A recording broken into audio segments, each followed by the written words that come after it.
Hello everyone. Bihar special में आज हम कवर करने वाले हैं बिहार का जो फाइनेंस वाला एस्पेक्ट है, यानी कि सरकार है वो कमाई कैसे करती है, उस कमाई को खर्च कैसे करती है, किस किस फील्ड में कितना एक्सपेंडिचर होता है और क्यों होता है। ठीक है।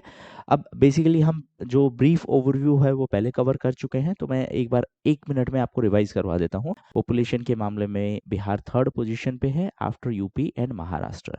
टोटल पॉपुलेशन है लगभग 12.8 करोड़।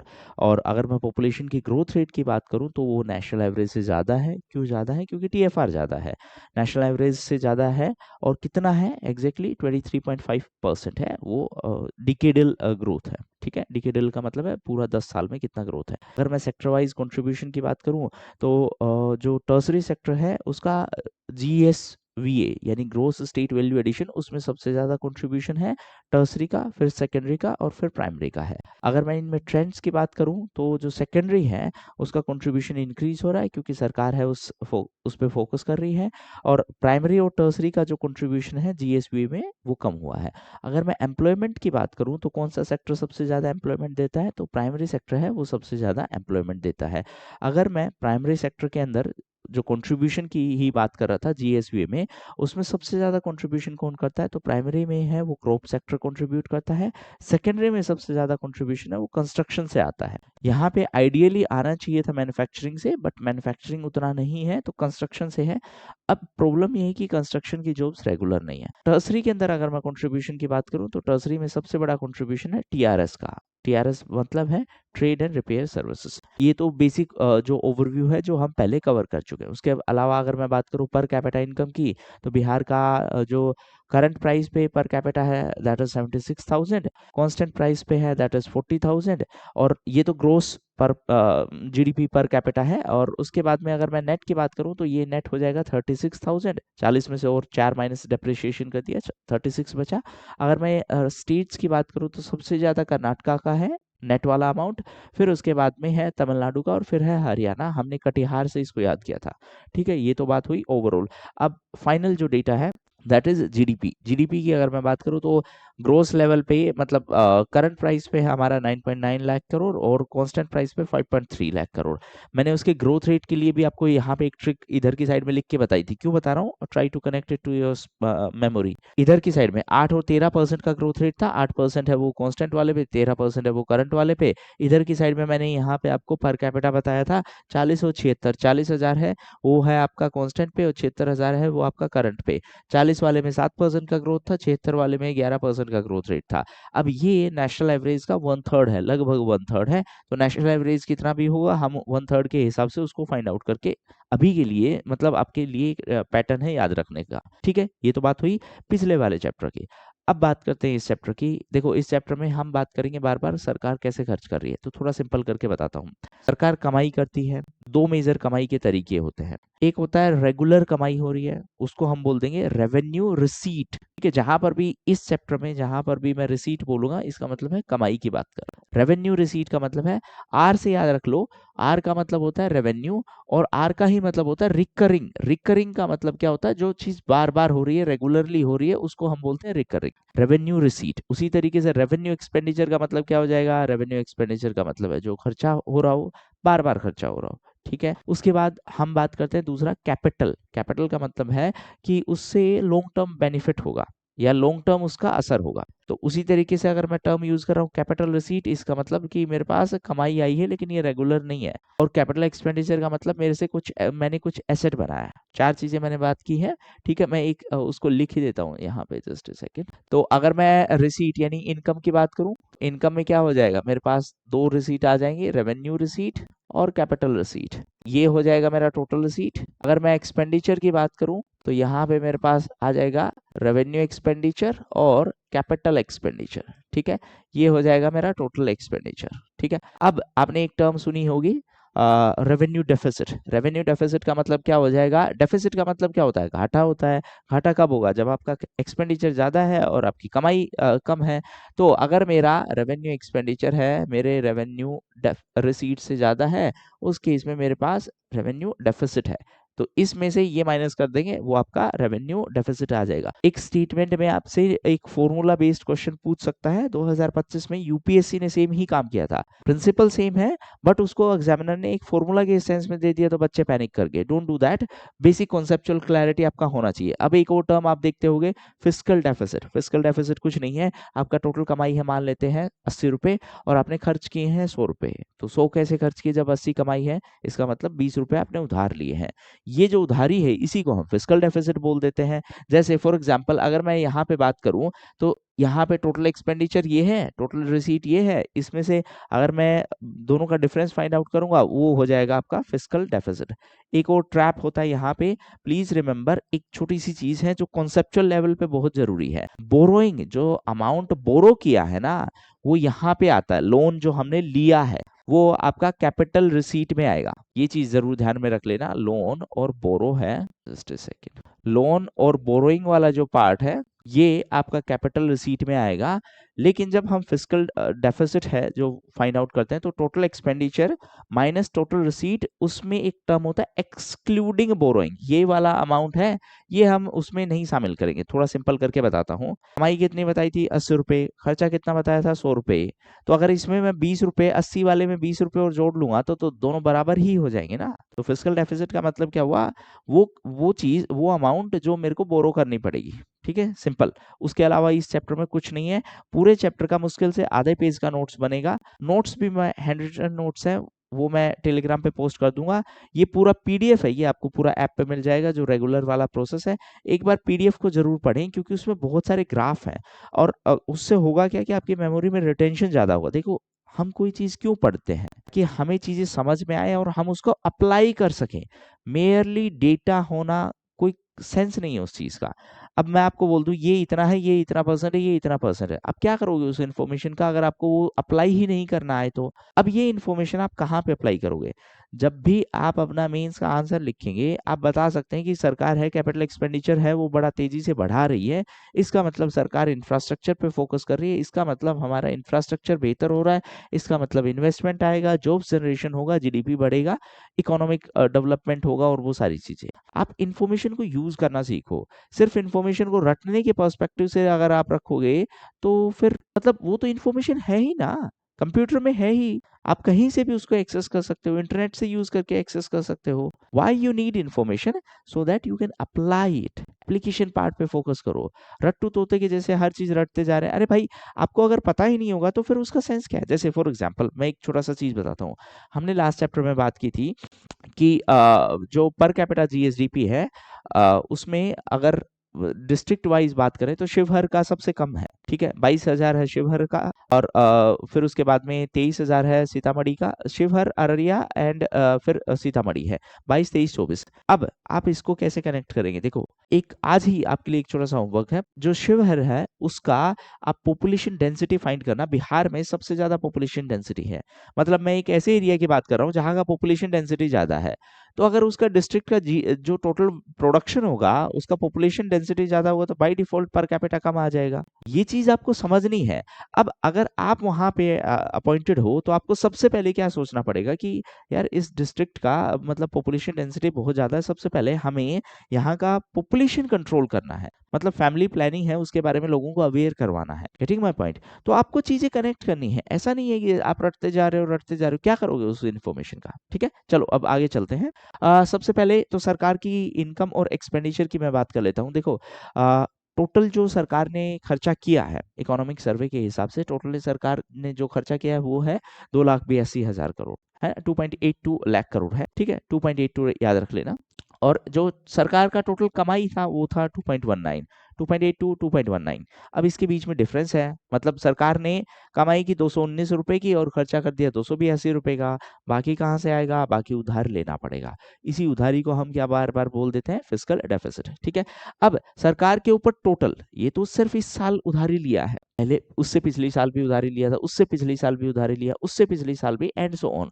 तो सरकार के ऊपर टोटल जो डेट है वो कितना है, दैट इज 3.74 लाख करोड़। ठीक है, ये तीन नंबर हैं, ये आपको अच्छे से ध्यान में रखने हैं।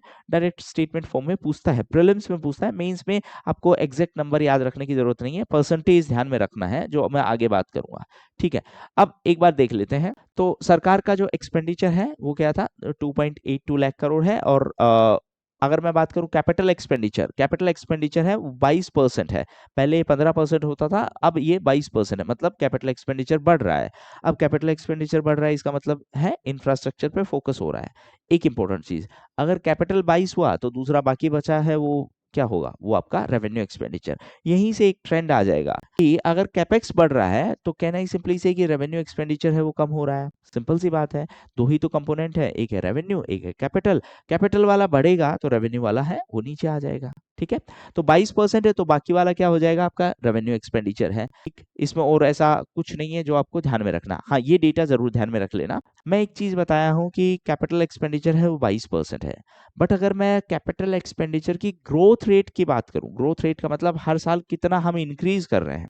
22% का मतलब तो अगर सरकार 100 रुपए खर्च कर रही है तो उसमें से 22 है वो कैपिटल पे खर्च कर रही है और बाकी का 78 है वो रेवेन्यू पे। लेकिन इसका ग्रोथ रेट की अगर मैं बात करूं तो ग्रोथ रेट है वो, रेवेन्यू का ग्रोथ रेट है लगभग 12%, अभी के लिए 12 ध्यान में रख लेना, और कैपिटल का ग्रोथ रेट है लगभग 24%। इसका डबल कर लो। ठीक है, ये तो रेवेन्यू और कैपिटल की ग्रोथ रेट, और ये आपका ओवरऑल एक्सपेंडिचर का ग्रोथ रेट है लगभग 14%। ठीक है, अब 4-5 डेटा मैंने अभी तक बात बताया है। टोटल खर्चा कितना किया सरकार ने, 282 रुपए। टोटल कमाई कितना था सरकार का, लगभग 219 रुपए। ठीक है, बाकी का कहाँ से आएगा, उधार लेना पड़ेगा। अब जो खर्चा किया वो किस चीज पे किया है, तो खर्चा किया है उसमें से लगभग 22% आपका कैपेक्स है। कैपेक्स मतलब कैपिटल एक्सपेंडिचर। इसमें ग्रोथ रेट कितना है, एक चीज ध्यान रख लेना, ग्रोथ रेट है वो रेवेन्यू से डबल है। रेवेन्यू का ग्रोथ रेट कितना है, लगभग 11.9, यानी कि लगभग 12% है। तो कैपेक्स का ग्रोथ रेट कितना है, लगभग 24% है। और कैपेक्स का कंट्रीब्यूशन कितना है, 22% है। ठीक है, ये चीज ध्यान, इसमें कंफ्यूज नहीं होना है। एग्जामिनर अगर आपको ट्रैप सेट करना होगा तो बड़ा आसानी से ये डेटा को स्वैप कर सकता है, रेवेन्यू का ग्रोथ रेट, कैपिटल का ग्रोथ रेट। आपको सिर्फ आइडिया होना चाहिए कि कैपिटल पे सरकार ध्यान दे रही है तो उसका ग्रोथ रेट ज्यादा होगा। सिंपल सी बात है, ध्यान क्यों दे रही है, क्योंकि इंफ्रास्ट्रक्चर बनाना है। ठीक है, ओके। अगर मैं बात करूं रेवेन्यू के ट्रेंड की, तो रेवेन्यू का ट्रेंड लास्ट के कुछ सालों में क्या हुआ है, क्योंकि हम कैपेक्स पे ध्यान दे रहे हैं तो रेवेन्यू है परसेंटेज में कम हो रहा है। परसेंटेज में कम हो रहा है, प्लीज रिमेंबर दिस। अमाउंट है ओब्वियसली बात है वो 78% है, और जो आपका कैपेक्स है वो आपका 22% है। ठीक है, तो परसेंटेज में वो कम हो रहा है। ठीक, जिस तरीके से हमने बात की थी कि over a period of time, अगर मैं बात करूं प्राइमरी सेक्टर के अंदर जो क्रॉप सेक्टर है, सब सेक्टर, उसका कंट्रीब्यूशन परसेंटेज में कम हो रहा है। एब्सोल्यूट में अगर हम देखेंगे तो उसका सबसे ज्यादा है। तो ये बेसिक चीज है जो आपको ध्यान में रखनी इस पूरे पेज पे। ठीक है, हाँ, ये सारी चीज मैं बता चुका हूँ, 22%, 78%। अब ये देखो एक्सपेंडिचर का ट्रेंड है, कॉमन सी बात है, मतलब विद टाइम जैसे जैसे हर साल बढ़ेगा तो साइज बढ़ेगा, बजट का साइज बढ़ेगा तो एक्सपेंडिचर भी बढ़ेगा। ठीक है, कुछ उसमें ध्यान में नहीं रखना है। ये भी मैं एक्सप्लेन कर चुका हूँ कितना रेवेन्यू कितना कैपिटल है। तो जब मैं 20-21 की बात करूँ तो 15% हुआ करता था कैपिटल एक्सपेंडिचर, उस 15% को सरकार ने अब 22.3 कर लिया है। अब ये 15 हुआ करता तो बाकी ये 84 बच जाएगा, मतलब 16 बन जाएगा, और इस तरीके से आपका रेवेन्यू एक्सपेंडिचर है वो हो जाएगा। नया कुछ नहीं है, ऑलरेडी मैं एक्सप्लेन कर चुका हूँ। ठीक है, अब उसके बाद में हम देखें कि सरकार कमाई कहाँ से कर रही है। हमने कमाई कितनी की, 219 रुपए। खर्चा कितना किया, 282 रुपए। अब ये 219 रुपए सरकार लेके कहाँ से आ रही है, तो over a period of time दो मेजर सोर्सेज होते हैं सरकार के पास, एक्चुअली तीन मान लेते हैं। एक तो सरकार टैक्स लगाएगी, वो खर्चा मतलब कमाई का सोर्स हो गया। एक सरकार है वो नॉन टैक्स रेवेन्यू कमाती है। नॉन टैक्स रेवेन्यू क्या होता है, नॉन टैक्स मतलब टैक्स वाला नहीं है। एग्जाम्पल से बताता हूँ, माइनिंग है, उस पे सरकार है वो अमाउंट चार्ज करती है, वो हो गया नॉन टैक्स रेवेन्यू। आप बिना हेलमेट के बाहर गए, पुलिस ने चालान काट दिया, वो चालान वाला अमाउंट वो सरकार के लिए तो कमाई है, ये भी नॉन टैक्स रेवेन्यू है। फीस हो गया, आपने कोई सर्विस के लिए, लेट्स से आपने कोई डॉक्यूमेंट बनवाया, उसके लिए 5 रुपए, 10 रुपए, 100 रुपए सरकार को पे किए हैं, वो सरकार के लिए कमाई है। ये सारा जो रेवेन्यू है इसको हम बोलते हैं नॉन टैक्स रेवेन्यू। एक टैक्स रेवेन्यू हो गया, एक नॉन टैक्स रेवेन्यू हो गया। एक होता है सरकार के पास में ग्रांट आती है। सरकार के पास ग्रांट का मतलब क्या है, सेंट्रल गवर्नमेंट आपको पैसे दे रही है, ये पैसे आपको वापस नहीं करने हैं, इसको हम बोलते हैं ग्रांट। दो चीजें होती हैं, लोन है, लोन का मतलब आपने उधार लिया, आपको इस पे इंटरेस्ट देना है और ये आपको प्रिंसिपल अमाउंट भी वापस करना है। प्लीज रिमेंबर वन थिंग, नहीं याद मत रखो, ये वाला चीज आप कमेंट सेक्शन में बताओगे। अगर सेंट्रल गवर्नमेंट है, गवर्नमेंट ऑफ इंडिया अगर बिहार सरकार को लोन देती है और बिहार सरकार उस लोन पे इंटरेस्ट पे करती है, तो वो वाला पैसा बिहार सरकार के लिए क्या है और गवर्नमेंट ऑफ इंडिया के लिए क्या है? रेवेन्यू है, कैपिटल है, रिसीट है, एक्सपेंडिचर है। क्वेश्चन मैं फिर से रिपीट कर दे रहा हूँ।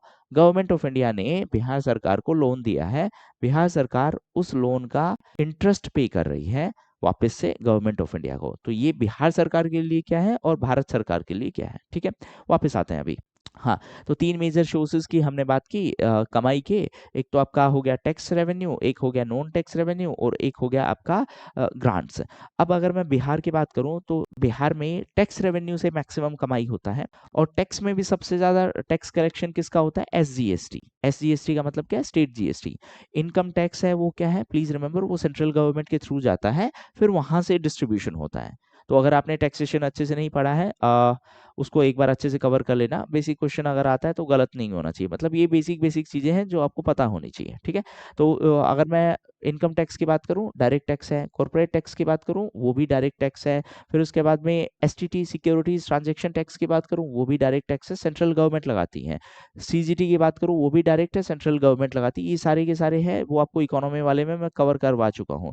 अगर आपने नहीं कवर किया है, जहां से भी आपने कवर किया हो, ये बेसिक सी चीजें हैं, आपको पता होनी चाहिए, ठीक है। हाँ, अब एक बार देख लेते हैं कि over a period of time सरकार का टैक्स रेवेन्यू के ऊपर डिपेंडेंसी वो बढ़ा है। जैसे यहाँ पे 2021 में, याद नहीं रखना है एग्जैक्टली, लेकिन आपको ट्रेंड पता होना चाहिए।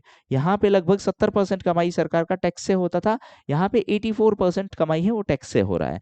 नॉन टैक्स रेवेन्यू है वो सिर्फ 5% था, अब नॉन टैक्स रेवेन्यू सिर्फ 2% है। मतलब सरकार के पास अल्टरनेटिव इनकम सोर्सेज ज्यादा नहीं है, प्लीज रिमेंबर दिस थिंग। और सबसे ज्यादा दूसरे नंबर पे जो कंट्रीब्यूशन आएगा वो ग्रांट इन एड और कंट्रीब्यूशन का है, ठीक है। पहला टैक्स, दूसरा ग्रांट इन एड और तीसरा नॉन टैक्स। ये सरकार का इनकम का पैटर्न है। मतलब सरकार है वो 219 रुपए कमा कहाँ से रही है? अच्छा, जो कमाई है 219 है, एक्सपेंडिचर कितना है?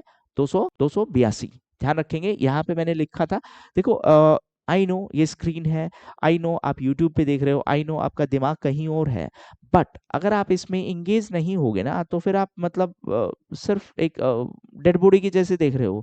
वो इन्फॉर्मेशन को, किसी भी चीज को अगर आप उसको थोड़ा सा इंटरेस्ट लेके पढ़ोगे तो आपको भी मजा आएगा, है ना, और आपको चीजें लंबे टाइम तक याद भी रहेंगी। ओके, चलो आगे आते हैं। अगर मैं बात करूं खर्चे की, देखो थोड़ा सिंपल करके बताता हूँ। सरकार ने कितना खर्चा किया था? 282 रुपए, ठीक है। उसको रेवेन्यू और कैपिटल में हमने डिवाइड कर दिया। कैपिटल कितना था? कैपिटल था 22%, रेवेन्यू कितना था? 28%, सॉरी 78%।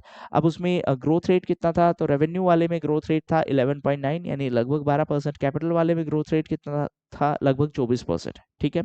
अब इसी एक्सपेंडिचर को अलग अलग तरीके से हम डिवाइड करते हैं। फॉर एग्जाम्पल हम इसको बोल देते हैं कि स्कीम में, किस स्कीम को कितना मिला उस हिसाब से हम इसको डिवाइड कर देते हैं। एक्सपेंडिचर को हम किस तरीके से यूज कर रहे हैं उसके लिए पैटर्न्स बना के रखें। एक पैटर्न होता है एसजीई पैटर्न, ध्यान रख लेना।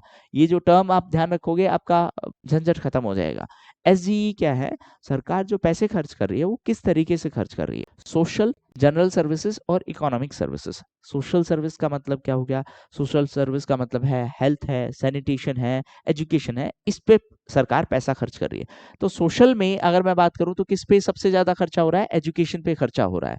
फिर उसके बाद में किस पे खर्चा हो रहा है? सैनिटेशन पे खर्चा हो रहा है। उसके बाद में तीसरे नंबर पे सोशल में खर्चा हो रहा है हेल्थ पे, ठीक है। ये सीक्वेंस ध्यान रख लेना, अगर एग्जामिनर डिटेल में पूछेगा हमारे पास इंफॉर्मेशन है, उतना हमें पता है। अगर मैं बात करूं जी, जी का मतलब क्या है? जनरल सर्विसेज है। जैसे जिसको हम बोलते हैं ना व्यवस्था बनाए रखने के लिए सरकार खर्चा कर रही है। लेट्स से आप लोगों को हायर किया जाएगा, आप लोग सरकार का पार्ट बनोगे, आपको सैलरी मिलेगी, तो सरकार के लिए तो वो खर्चा है। तो ये वाला है जनरल एडमिनिस्ट्रेशन है, यानी कि सिस्टम बनाए रखने के लिए, ठीक है, वो जनरल है। थर्ड है आपका इकोनॉमिक सर्विसेज। अब इकोनॉमिक सर्विसेज का मतलब क्या होता है? इकोनॉमिक सर्विसेज का मतलब है सरकार है लेट्स से एग्रीकल्चर के लिए कुछ पैसे खर्च कर रही है, इरिगेशन के लिए पैसे खर्च कर रही है, ठीक है। उसके बाद में सरकार है एनर्जी सेक्टर के लिए यानी बिजली के लिए खर्च कर रही है। सरकार है लेट्स से कि ट्रांसपोर्ट सेक्टर के लिए पैसे खर्च कर रही है, ये वाला फैसिलिटी है। लेट्स से सरकार है ट्रांसपोर्ट सर्विसेज है वो चला रही है, तो उसके लिए जो सरकार ने खर्चा किया है वो आपका हो गया है इकोनॉमिक। तीन चीजें हैं, SGE, मतलब सीक्वेंस याद रख लेना, मतलब क्या है, सबसे ज्यादा खर्चा किस पे किया है, सोशल पे, फिर किस पे है, जनरल पे, और फिर किस पे है, इकोनॉमिक पे। सोशल में सबसे ज्यादा खर्चा किसके लिए है, एजुकेशन के लिए, फिर किसके लिए है, सैनिटेशन के लिए, फिर किसके लिए है, हेल्थ के लिए। जनरल की अगर मैं बात करूं तो जनरल सर्विसेज के लिए जो खर्चा है, जो मेंटेनेंस के लिए है, और जो सिस्टम बनाए रखने के लिए है, ठीक है। और इकोनॉमिक के अंदर मैं ऑलरेडी एक्सप्लेन कर चुका हूं। अब वापस आते हैं इसी पर्टिकुलर चार्ट पे। हाँ, अब इसको पढ़ते हैं।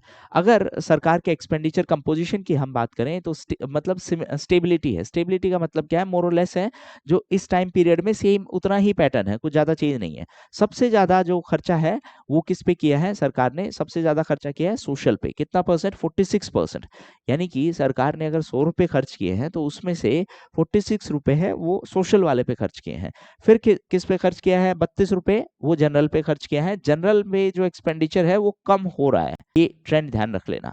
और अगर मैं बात करूं इकोनॉमिक सर्विसेज पे, तो इकोनॉमिक सर्विसेज पे सरकार लगभग 22% खर्च करती है, और इसका जो ट्रेंड है वो अपवर्ड है। एरो लगा दिया, सिर्फ इतना आपको याद रखना, उससे ज्यादा नहीं याद रखना है। हाँ, अब हर एक का पैटर्न देख लो, सेम जो ऊपर डेटा मैंने बताया है उसी का एक मतलब ग्राफ में रिप्रेजेंटेशन है। अब आई थिंक आपको मतलब समझने में दिक्कत भी नहीं आएगी, पैटर्न से ही पता चल रहा है। पैटर्न क्या था, टर्म क्या है, SGE।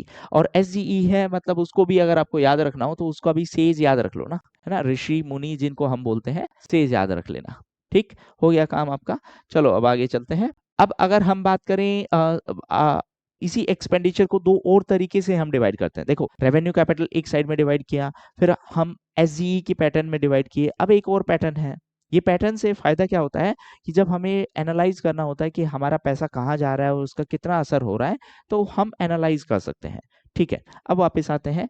इस पैटर्न में स्कीम एक्सपेंडिचर है और एस्टेब्लिशमेंट और कमिटेड एक्सपेंडिचर है। थोड़ा सा पहले एक बार एक्सप्लेन कर देता हूँ। एक्सपेंडिचर है, अब इसमें से स्कीम्स के ऊपर पैसा खर्च किया है, एस्टेब्लिशमेंट एंड कमिटेड। हाँ, देखो, स्कीम्स के ऊपर पैसा खर्च करने का बेसिक मतलब ये है कि सरकार है वो अलग अलग स्कीम्स चलाती है। अब उन स्कीम्स के ऊपर सरकार पैसे खर्च करती है, तो ये वाला तो हो गया है स्कीम बेस्ड एक्सपेंडिचर। लगभग कितना है ये टू बी स्पेसिफिक तो है 39.9, बट इसको याद रख लो 40%।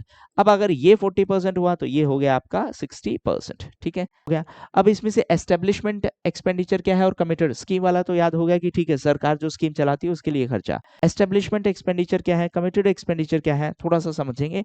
एस्टेब्लिशमेंट का मतलब संस्था के कंटेक्स्ट में हम बात करते हैं, इसको हम यूजुअली बोलते हैं ओपेक्स। ओपेक्स का मतलब क्या, ऑपरेटिंग एक्सपेंस है। सरकार की इतने सारी बिल्डिंग है, थोड़ा सिंपल करके बताऊं तो इतनी सारी बिल्डिंग है, उस बिल्डिंग के लिए भी खर्चा है, उसका बिजली का भी खर्चा है, उसकी मेंटेनेंस के लिए भी खर्चा है, वो सारा है, हम इसको बोल देते हैं opex, operating expenditure. Operating expenditure का मतलब वो बिल्डिंग को चलाने के लिए जो खर्चा चल रहा है वो सारा है। ठीक है, उसके बाद अगर मैं बात करूं कमिटेड एक्सपेंडिचर, तो कमिटेड एक्सपेंडिचर में तीन बेसिक चीजें आती हैं। वैसे जैसे फॉर एग्जांपल इसका भी एक शॉर्टकट मैं आपको बता देता हूं। IPS, IPS क्या है, नहीं, इंडियन पुलिस सर्विस वाला नहीं है ये। IPS का मतलब है तीन चीजें हैं, इंटरेस्ट, पेंशन और सैलरी। मतलब सरकार ने जो उधार लिया है उसके लिए सरकार को उन इंटरेस्ट पे करना पड़ेगा, तो वो वाला एक्सपेंडिचर। P क्या है, पेंशन, सरकार को पेंशन देनी है, और S क्या है, सैलरीज। ठीक है, तो अगर मैं बात करूं, फिर से वापस उसी पॉइंट पे आते हैं, एक्सपेंडिचर में रेवेन्यू ज्यादा है या कैपिटल ज्यादा है। एक्सपेंडिचर में रेवेन्यू एक्सपेंडिचर ज्यादा है, बट अगर मैं ट्रेंड की बात करूं तो कैपेक्स है वो ग्रो हो रहा है। कैपिटल एक्सपेंडिचर कितना परसेंट है, 22%। ग्रोथ रेट कितना है, 24%। रेवेन्यू का ग्रोथ रेट कितना है, लगभग 12%। ये तो बात हुई रेवेन्यू कैपेक्स की, एक साइड में करते हैं उसको। टोटल एक्सपेंडिचर कितना था, 282। टोटल इनकम कितना है, 219। इनकम करती कैसी है सरकार, तो टैक्स रेवेन्यू सबसे ज्यादा है, लगभग कितना है, 84%। टैक्स में सबसे ज्यादा किसका है, तो GST का, SGST है। दूसरा कमाई का सोर्स क्या है, दूसरा सबसे सेकंड नंबर पे आता है ग्रांट वाला, और थर्ड क्या है, नॉन टैक्स। नॉन टैक्स में सबसे ज्यादा बड़ा कमाई का सोर्स क्या है, वो है माइनिंग से, नॉन फेरस माइनिंग। ये हम आगे भी बात करेंगे। नॉन फेरस का मतलब है कि आयरन से रिलेटेड दूसरी, नॉन NON फेरस आयरन से रिलेटेड नहीं है, बाकी वाली माइनिंग के लिए। ठीक है, ओके। अब आते हैं इसमें अगर मैं बात करूं SGE की, तो सोशल, जनरल, और फिर उसके बाद में इकोनॉमिक। अगर मैं बात करूं स्कीम्स और कमिटेड एक्सपेंडिचर में, तो स्कीम्स के ऊपर लगभग 40% खर्चा होता है, और एस्टेब्लिशमेंट और कमिटेड एक्सपेंडिचर है लगभग 60%। चलो आगे, हो गया। अब ये ट्रेंड देखो इसमें आपका, हाँ, स्कीम एक्सपेंडिचर है ये है, और कमिटेड एक्सपेंडिचर है ये है। हाँ, अब ये देख लो सरकार की कमाई का ट्रेंड, नहीं याद रखना है, बस आपको पता होना चाहिए ट्रेंड क्या है। ट्रेंड में अगर आप देखोगे तो ऐसा नहीं है कि सरकार का कमाई हमेशा बढ़ ही रहा है, नहीं, कुछ केस में over a period of time जो ग्रोथ रेट है वो अलग-अलग रहा है, लेकिन ये ग्रोथ रेट जरूर ध्यान रख लेना। जैसे फॉर एग्जांपल आप 3% ग्रोथ रेट हुआ, 8%, 12%, 13%, है ना, तो वो ग्रोथ रेट है। इनकम के हिसाब से तो देखोगे तो आप ऑफ कोर्स इनकम तो सरकार का हर साल बढ़ेगा ही, क्योंकि over a period of time जी जो सरकार का जीडीपी है, साइज है, वो बढ़ेगा, टैक्सेशन कलेक्शन बढ़ेगा, सारी चीजें बढ़ेंगी, बट ग्रोथ रेट है वो वेरिएबल है। ठीक है, यहाँ पे देखो, यहाँ पे ग्रोथ रेट कितना है, 23.9। क्यों है? एक छोटा सा इसका मेरे को एक्सप्लेनेशन बताएंगे क्यों है? देखो, आप लोग नहीं बताओगे, बट मैं बता देता हूँ एक सिंपल सा। वो इसलिए है क्योंकि बेस इफेक्ट होता है। अब बेस इफेक्ट क्या होता है वो आप लोग बताओगे। हाँ, तो हमने बात की थी कि सरकार की कमाई है, कमाई में टैक्स सोर्सेज है वो सबसे बड़े कंपोनेंट है। टैक्स में सबसे बड़ा कंपोनेंट है वो एसजीएसटी है। अब एसजीएसटी कितना बड़ा कंपोनेंट है? तो लगभग सरकार के पास अगर 100 रुपए की कमाई हो रही है टैक्स से, तो उसमें से 54 रुपए हैं वो एसजीएसटी से आ रहे हैं, मतलब एक बहुत बड़ा कंपोनेंट है। बट क्या इसमें ग्रोथ रेट है वो हमेशा मतलब ऐसा फिक्स रहा है इसका परसेंटेज? नहीं, परसेंटेज है वो वेरी कर रहा है। किसी केस में जैसे लास्ट ईयर ये 57% था, नहीं याद रखना है, बट ये याद रख लेना कि ऐसा स्ट्रेट फॉरवर्ड लाइन नहीं है। ठीक है, हाँ। अब बात करते हैं कि सरकार के पास कमाई टैक्सेशन से जो हो रही है उसमें कौन कौन सा कंट्रीब्यूटर्स है। टोटल कमाई की हम बात कर रहे हैं, 84% सरकार के पास है वो टैक्स से आ रही है। टैक्स में सबसे बड़ा कंपोनेंट है वो एसजीएसटी है, लगभग 54% रेवेन्यू है वो एसजीएसटी से आ रहा है। उसके बाद tax on trade and sales है सेकंड नंबर पे। फिर उसके बाद में अगर मैं देखूं तो नंबरिंग मैंने जानबूझ के की है ताकि आपको याद रहे। स्टाम्प ड्यूटी और रजिस्ट्रेशन फीस है। फिर उसके बाद टैक्सेशन ऑन व्हीकल्स। अगर आप देखो हमारे यहाँ पे स्टेट्स में रजिस्ट्रेशन करवाना है, मतलब हम जो टैक्सेशन पे करते हैं वो स्टेट गवर्नमेंट को पे करते हैं। इसीलिए आप एक चीज नोटिस करना, जब आप एक स्टेट का व्हीकल दूसरे स्टेट में लेके जाते हो लंबे टाइम के लिए, तो वो लोग क्या बोलते हैं कि आपको री रजिस्ट्रेशन करवाना पड़ेगा इस स्टेट में। तो इसलिए है क्योंकि हम पैसा किसको दे रहे हैं? स्टेट गवर्नमेंट को दे रहे हैं। ठीक है, एक बीएच सीरीज है, उसका कॉन्सेप्ट थोड़ा सा अलग है, लेकिन वो अभी हम बात नहीं करेंगे, वो एक अलग कॉन्सेप्ट हो जाएगा। बीएच मतलब भारत सीरीज है। इन जनरल जो आप व्हीकल के रजिस्ट्रेशन के लिए पैसा देते हो वो ये है। इसी के लिए एक और टर्म होता है एक्स शोरूम प्राइस और ऑन रोड। आपने ये टर्म बहुत बार सुना भी होगा, बट एक्स शोरूम और ऑन रोड का मतलब है भाई इसमें सब टैक्सेशन देने के बाद में मेरे को कितने की ये गाड़ी पड़ेगी। एक्स शोरूम प्राइस का मतलब शोरूम वाले कितना पैसा लेंगे, तो बाकी का पैसा कौन लेगा? बाकी का पैसा है वो सरकार लेगी, और ये सरकार का कमाई है। ठीक है, टैक्स ऑन व्हीकल्स है। ठीक है, अमाउंट नहीं याद रखना है, मतलब उतना सब पागलपन नहीं करना है, सिर्फ आप ये सीक्वेंस जरूर ध्यान रखेंगे। फिर उसके बाद में अगर मैं बात करूं सबसे 5वें नंबर पे सीक्वेंस कौन सा है? Tax on and duties on electricity. Please remember, ये वाला पार्ट है वो स्टेट गवर्नमेंट के रेवेन्यू का शोस है। अब अगर एग्जामिनर को थोड़ा सा भी डिफिकल्ट क्वेश्चन बनाना होगा तो सरकार वो यहाँ पे एग्जामिनर क्या बोलेगा? Tax on vehicles is collected by central government. आपको नहीं आइडिया होगा तो ऑफकोर्स आप इसमें ट्रैप में फंस जाओगे। ठीक है, एक और इम्पोर्टेंट चीज ध्यान में रखेंगे, यहाँ पे देखो स्टेट एक्साइज, थोड़ा सा आपको मैं एज ए एडमिनिस्ट्रेटर कुछ चीज सिखाना चाह रहा हूँ। स्टेट एक्साइज है, एक बार एक्साइज कलेक्शन के सामने देखो, ये लाइन देखो, -4 -1 1 1 0 0। क्यों है ऐसे? इतना कम कलेक्शन क्यों है? सरकार के पास एक्साइज ड्यूटी के लिए एक मेजर रेवेन्यू सोर्स हुआ करता था लीकर पे लगा दिया बैन, तो वो वाला एक्साइज का रेवेन्यू कलेक्शन है वो खत्म हो गया है। लगभग 3000 करोड़ रुपए वहां से आते थे। देखो 3000 करोड़ रुपए का मीनिंग समझाता हूँ आपको। यहाँ पे अगर मैं बात करूं मेरे टॉप सोर्सेज की, तो मेरे पास टैक्सेस ऑन व्हीकल्स पे जितना कमाई होता है लगभग 2 से 3 हजार रुपए का कमाई है। इतना ही कमाई आपका लीकर से होता था, और इसीलिए इकोनॉमिकली हम बोलते हैं कि इकोनॉमिकली लीकर है वो बहुत सारे स्टेट्स के लिए बहुत बड़ा रेवेन्यू का सोर्स है। ठीक है, सोशल एस्पेक्ट हम यहाँ पे बात नहीं करेंगे क्योंकि वो एक अलग डायमेंशन हो जाएगा। यहाँ पे हम सिर्फ इकोनॉमिकली बात कर रहे हैं। तो फिर इसमें एक और चीज ध्यान में रखेंगे कि यहाँ पे माइनस कैसे आ रहा है। माइनस इसलिए आ रहा है, देखो आपने टैक्सेशन हटा दिया, आपका कमाई का सोर्स चला गया, लेकिन जो आपका स्टाफ है उसको तो आप पैसे पे करोगे, जो बिल्डिंग है वो तो है आपके लिए अभी भी एक्सपेंस है, इसीलिए यहाँ पे माइनस है। एग्जाम में नहीं पूछेगा ये सब, बट अगर आपको पता हो, देखो आप एज ए एडमिनिस्ट्रेटर आपको चीजें पता होनी चाहिए कि सरकार काम कैसे करती है ना। डेटा रटने के लिए तो मैं आपको बोल दूंगा ये 40 डेटा है, रट लो, आप एग्जाम में पास हो जाओगे। बट जिस दिन आप इंटरव्यू में बैठोगे और जिस दिन बोर्ड आपसे थोड़ा सा डिफिकल्ट क्वेश्चन पूछे, वो ये नहीं पूछने वाले कितना परसेंट है, वो ये पूछे क्यों है। वो क्यों वाला पार्ट है वो आपको मेंस और इंटरव्यू में समझ में आएगा। प्रीलिम्स के लिए पढ़ाई करवाना सबसे आसान है। क्यों आसान है? कोई एक पीडीएफ लो, उसके नीचे अंडरलाइन कर दो, आप देखो उसकी क्या मस्त टीचर है, सब तो पढ़ा दिया। But it is not about cramming data, it is about understanding the logic behind कि ऐसा क्यों हो रहा है ना। तो अब आपको पता है कि सरकार के पास कहाँ से कमाई आ रही है, कोई कौन सा सोर्स है, वो कमाई का सोर्स कम क्यों हो रहा है, कौन सा सोर्स है वो मतलब ग्रोथ क्यों हो रहा है। ठीक है, आगे चलते हैं। हाँ, अब देखो, हमने बात की थी सरकार की इनकम सोर्सेज की, तो उसमें इनकम सोर्सेज में हमने बात की थी टैक्स वाले की, सेकंड बात की थी नॉन टैक्स वाले की। टैक्स में एसजीएसटी वो सबसे बड़ा कंपोनेंट है, नॉन टैक्स में सबसे बड़ा कंपोनेंट है that is non ferrous mining and metallurgy industry. दो इंपॉर्टेंट चीजें, अगर आपको याद हो लास्ट चैप्टर में हमने बिहार ज्योग्राफी की बात की थी, और बिहार ज्योग्राफी के केस में मैं आपको एक चीज बताया था, एक सेकेंड, हाँ, बिहार ज्योग्राफी के केस में मैंने आपको एक रॉक स्ट्रक्चर के बारे में बताया था। ये विंध्या का एक्सटेंशन है, ये आपका सीएनपी है, ये आपका क्वाटरनरी टर्सरी रॉक्स है, और ये आपका क्वाटरनरी है। तो अभी अगर मैं आपसे क्वेश्चन पूछूं कि ये जो माइनिंग वाला जो जितना भी बिजनेस है वो कौन सी साइड में मिलेगा, तो ऑफ कोर्स क्योंकि सदर्न बिहार है, दैट इज हिली एरिया, तो यहाँ पे माइनिंग वाला होगा। यहाँ पे लाइमस्टोन है तो यहाँ पे सीमेंट इंडस्ट्रीज हो जाएंगी। ये क्या है, ये आपका सीएनपी है, सीएनपी क्या है, छोटा नागपुर प्लेटू है। ये है, ये क्या है, ये रिवर गंगा है। ये वाला एरिया कौन सा है, ये नॉर्थ गंगा प्लेन्स है। ये वाला एरिया कौन सा है, ये साउथ गंगा प्लेन्स है। ठीक है, अब अगर मैं बात करूं रेनफॉल की, तो यहीं से आपको एक और चीज समझ में आ जाएगी। इधर वाले एरियाज में रेनफॉल ज्यादा होगा, जैसे जैसे हम उधर की साइड जाते जाएंगे मॉइस्चर कंटेंट कम होगा तो रेनफॉल कम होगा। अगर मैं बात करूं नॉर्थ और साउथ के कंपैरिजन में, लिख ही देता हूं मैं इसको भी, हाँ, ये हो गया नॉर्थ, ये हो गया साउथ, ये हो गया ईस्ट, ये हो गया वेस्ट। तो सबसे ज्यादा रेनफॉल है वो इस वाले एरिया में होगी। क्यों क्यों होगी इस वाले एरिया में? क्योंकि ऊपर हिमालयाज हैं, they act as a barrier. तो ये वाला जो एरिया है यहाँ पे अच्छा खासा रेनफॉल है। यहाँ पे है केजी, केजी क्या है, किशनगंज है। किशनगंज में हम टी कल्टीवेशन भी करते हैं। ठीक है, अब क्यों है इस वाले एरिया में रेनफॉल ज्यादा है? क्योंकि ऊपर हिमालयाज है और इधर से मॉइस्चर कंटेंट है। अगर मैं बात करूं इस वाले एरिया की, तो ये वाला एरिया है, यहाँ पे ड्रोट का रिस्क ज्यादा है। क्यों है?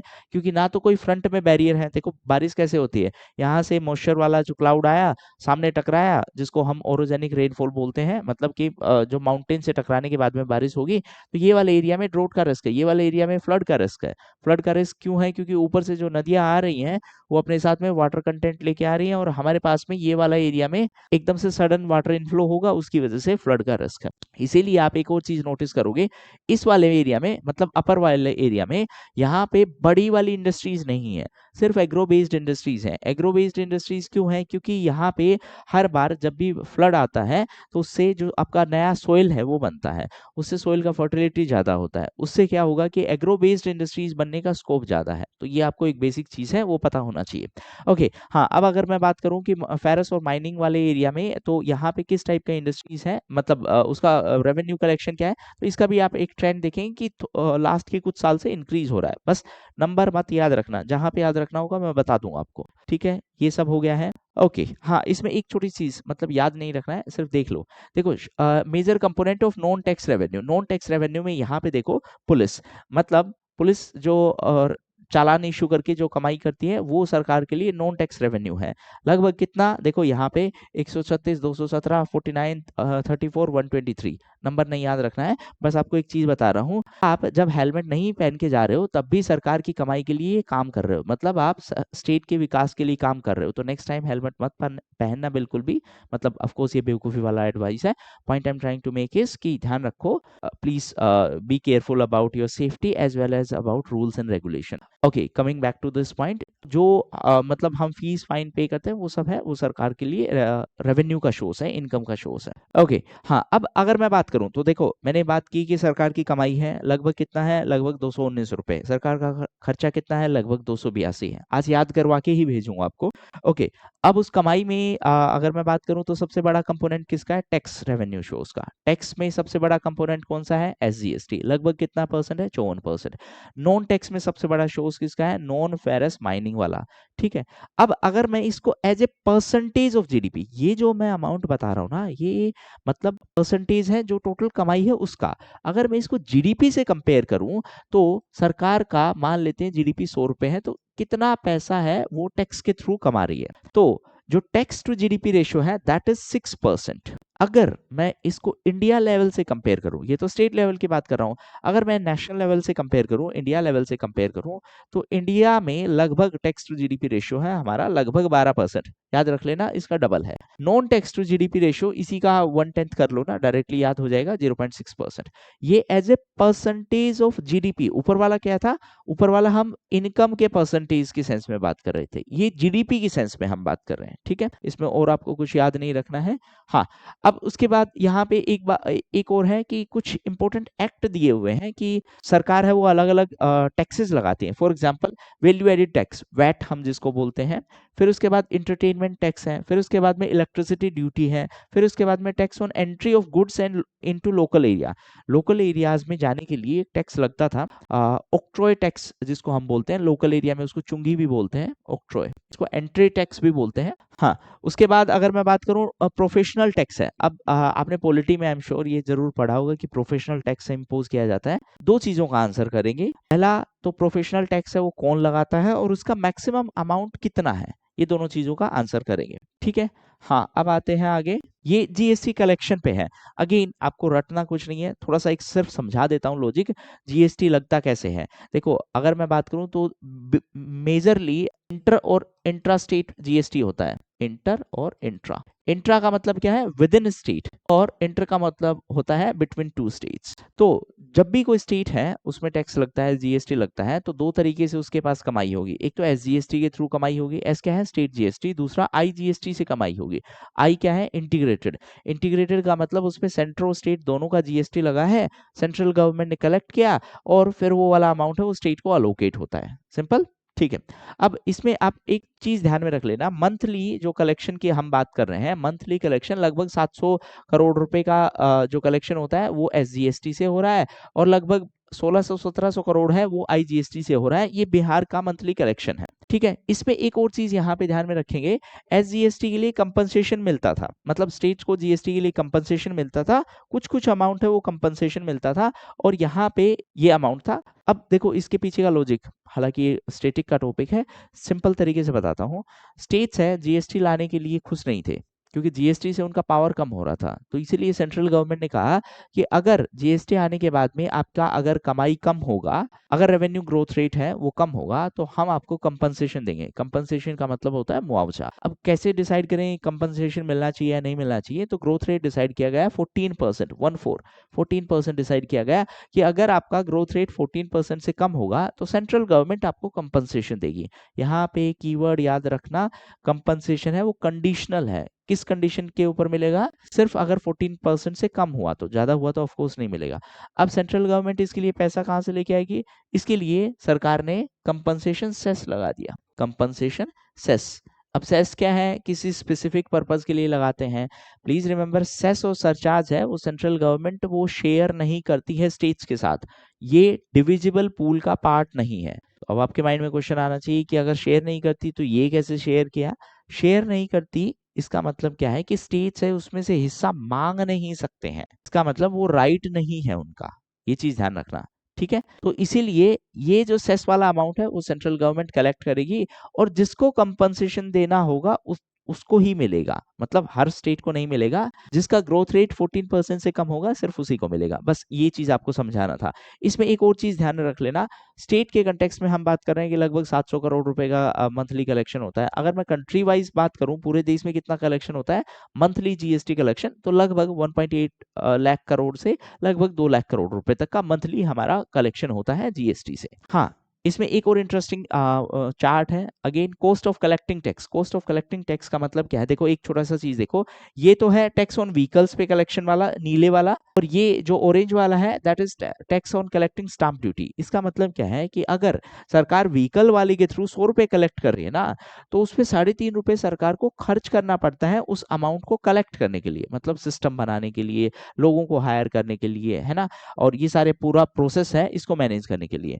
अगर मैं बात करूं स्टाम्प ड्यूटी कलेक्ट करने के लिए सरकार को अगर 100 रुपए कलेक्ट किए तो सिर्फ 1.5 रुपया खर्च करना है, एक आपको आइडिया होना चाहिए, बहुत कम चांस है ऐसा एग्जैक्टली पूछेगा, बट आइडिया होना चाहिए। हाँ, ये हम टैक्सेस की बात कर चुके हैं कि कौन कौन से सोर्सेस हैं, ऑलरेडी मैं सब हाईलाइट कर चुका हूँ। हाँ, ये है सरकार का फाइनल डिस्ट्रीब्यूशन कि सरकार एक्सपेंडिचर कैसे करती है। जनरल सर्विसेज पे एक्सपेंडिचर करती है, ऑलरेडी मैं एक्सप्लेन कर चुका हूँ। सोशल पे एक्सपेंडिचर करती है, इकोनॉमिक सर्विसेज पे एक्सपेंडिचर करती है, कैपिटल एक्सपेंडिचर करती है। फिर उसके बाद में डिस्चार्ज ऑफ पब्लिक डेट। इसका मतलब क्या होता है? डिस्चार्ज ऑफ पब्लिक डेट का मतलब क्या है? सरकार ने पुराने टाइम पे लोन लिया है, ठीक है, अब उस लोन को वापस भी पे करना है, तो इसको हम क्या बोलते हैं? डिस्चार्ज, ठीक है। और उसके बाद में loans and advances by state, इस चीज को ध्यान से समझेंगे। बाय स्टेट का मतलब क्या है? सरकार, बिहार सरकार ने किसी सरकारी कंपनी को लोन दिया है, तो सरकार के लिए तो अभी वो एक्सपेंडिचर है ना, तो इसीलिए हम उसको बोल रहे हैं loan and advances by state, ठीक है। हाँ, इसमें एक और कैटेगरी देखो, अभी तक हमने एसजीई वाली कैटेगरी कवर की है, हमने रेवेन्यू और कैपिटल एक्सपेंडिचर की कैपिटल वाली कैटेगरी कवर की है। एक है developmental and non developmental category, और उसी एक्सपेंडिचर को अलग अलग तरीके से हम देख रहे हैं। तो डेवलपमेंटल एक्सपेंडिचर है वो कितना परसेंट है? लगभग 67%। तो बाकी वाला क्या हो जाएगा? वो आपका नॉन डेवलपमेंटल हो जाएगा। अगर इसकी बात करूं तो इसमें सबसे ज्यादा क्या इस पे है? एसजीई पे। एस पे क्या क्या है? सोशल सर्विसेज पे लगभग 46% है। अगर मैं रेवेन्यू और कैपिटल की बात करूं तो रेवेन्यू ज्यादा है, कितना परसेंट है? लगभग 78%। ये कितना है? लगभग 22%। लेकिन अगर मैं ग्रोथ रेट की बात करूं तो इसका ग्रोथ रेट लगभग 24% है, इसका ग्रोथ रेट है 11.9 यानी लगभग 12% है। अगर मैं डेवलपमेंटल और नॉन डेवलपमेंटल की बात करूं तो डेवलपमेंटल है लगभग है 2/3 है, तो 1/3 आपका क्या बच जाएगा? That is non developmental expenditure. हाँ, यहाँ पे एक और इंपॉर्टेंट डेटा देख लेंगे, expenditure on salaries and pension to the state government employees.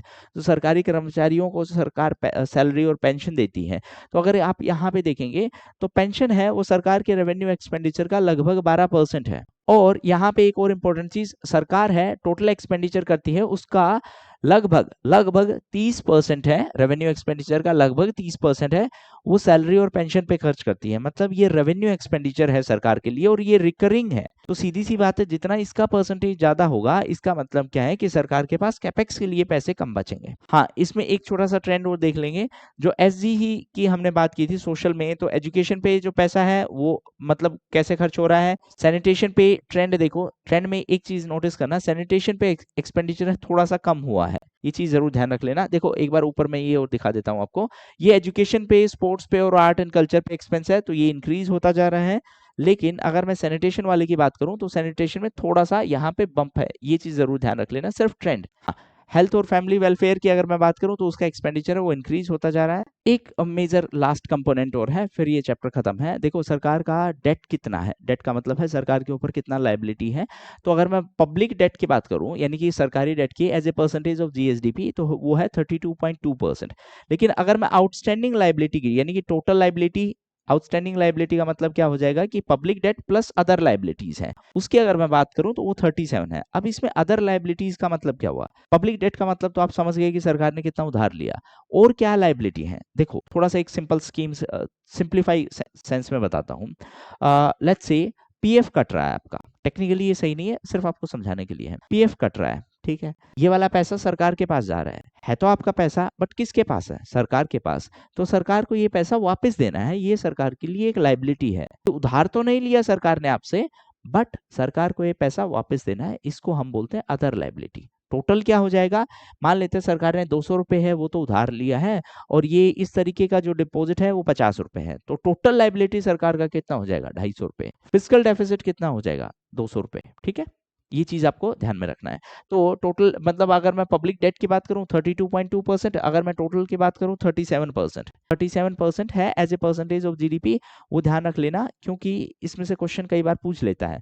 अब क्या इसका ट्रेंड है वो मतलब हमेशा अपवर्ड है, डाउनवर्ड है? नहीं है, ऐसा नहीं है। 36% था, 38 हुआ, 39 हुआ, 38 हुआ, 37 हुआ। अब जो सरकार ने बोरो किए हैं वो मेजरली कहाँ कहाँ से बोरो किए हैं? तो ये है इंटरनल डेट। इंटरनल डेट का मतलब क्या है? विद इन इंडिया की हम बात कर रहे हैं, मार्केट से लोन लिया है, जो आरबीआई का डब्ल्यूएमए क्या होता है? Ways and means advances. मतलब ये बेसिक सारी चीजें आप इकोनॉमी में कवर कर चुके होंगे, मैं ज्यूम कर रहा हूँ। आपको बैंकिंग वाले चैप्टर में भी ये कवर करवा चुका हूँ, पहले चैप्टर में भी कवर करवा चुका हूँ, ठीक है। हाँ, उसके बाद अगर मैं बात करूँ loan from other financial institution, basic वाली चीजें हैं, याद नहीं रखना है कुछ भी, ऑलरेडी आपको पता है, चैप्टर में खत्म कर चुके हैं हम लोग। ओके, सो ये फाइनल जो डेटा है ये आप एक बार स्लाइड देख लेंगे। देखेंगे, ये वाला पूरा पेज एक बार देख लेना, कुछ ऐसा है नहीं। ऊपर वाला जो हमने सब जितना भी डिस्कस किया है, ये काइंड ऑफ उसका एक टेबल बनाया हुआ है। तो अगर डायरेक्टली आपको ये टेबल देखने को बोलूँगा तो सीधी सी बात है, कुछ नहीं समझ में आएगा, बट अब आपको पूरा ये समझ में आ जाएगा। विद दिस हमने ये वाला चैप्टर है वो खत्म कर लिया है।